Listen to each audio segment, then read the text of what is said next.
Let's bring in the independent senator now, Jacqui Lambie. Jacqui, good to see you. Thanks for your time. Let's just start there. I mean, Murray Watt, he had some concerns. He was on the program last hour about the heat wave and our levels of preparedness this year. So it's a good idea to have this summit. What are your thoughts on what can be accomplished here?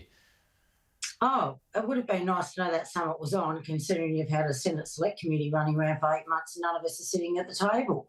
I would have thought you'd want to hear what we've been listening to in the last 8 months, but obviously not. So, look, we're not the only committee running around out there as well trying to find the answers here, Pete. So I find it bizarre. We're also nearly at the end of September and he's only just having the summit now. Seriously, we are in for a wicked hot summer by the looks of it. There is no doubt about that. Are we prepared? I don't think we are. I don't think we're even close to being prepared. I think if you have a few fires going on around this country over that summer period and they're in different states, we are going to struggle.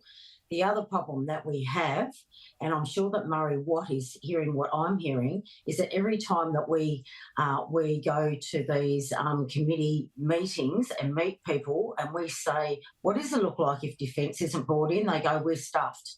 We are stuffed. So not only do we have a retention problem in our military, nobody wants to join, and then on the other hand, volunteers, mate. Volunteers are a real problem in this country. Nobody wants to get up and volunteer. We have a very elderly volunteer base, and that in itself is starting to really take its toll on volunteerism in this country. So, look, I think the only way to do this is getting into those young kids and starting to teach them some basic skill sets so we can use them. I don't think we've got another option here. Well, I mean, there was a report out of Queensland, I think it was last week, that the number of volunteers has slipped to about 26,000. That's way below the levels of, say, New South Wales at the moment too. So, I mean, is that too little too late? I mean, now there's a campaign to try and get residents to sign up to be a volunteer, but is it too late?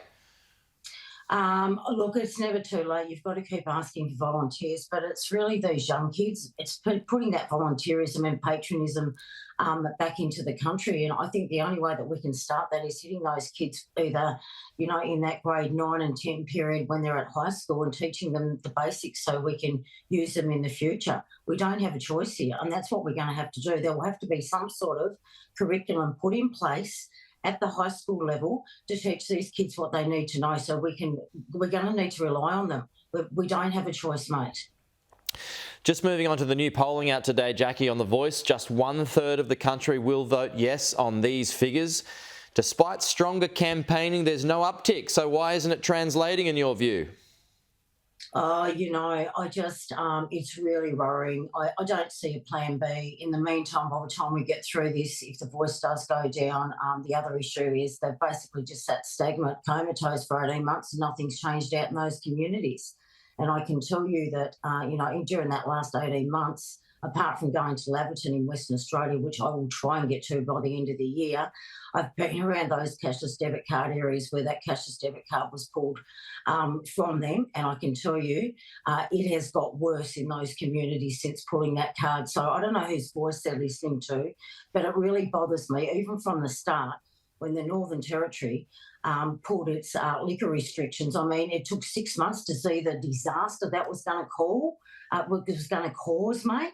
So seriously, we are going to have to go in and do things, and there is no plan B. So what is this plan B? That's what I want to know, because right now the help is not getting to those communities, and it hasn't been getting to those communities since Labor got into power, into government, and that's the truth of the matter. And that is really worrying for me. You've been concentrating on The Voice, and in the meantime, they are screaming out for help, and we're not getting it. Where's all the billions of dollars going, Pete? They won't even let us run a Senate inquiry to find out where all this is going. Why aren't they accountable for the spend of this money? Things like that. And until we get those answers, and that is one of the biggest issues here, is where's all the money going, and why isn't that money turning into positive results? Why aren't they looking at this? They won't look at this until, well, they've given us a guarantee they'll start looking at this after The Voice.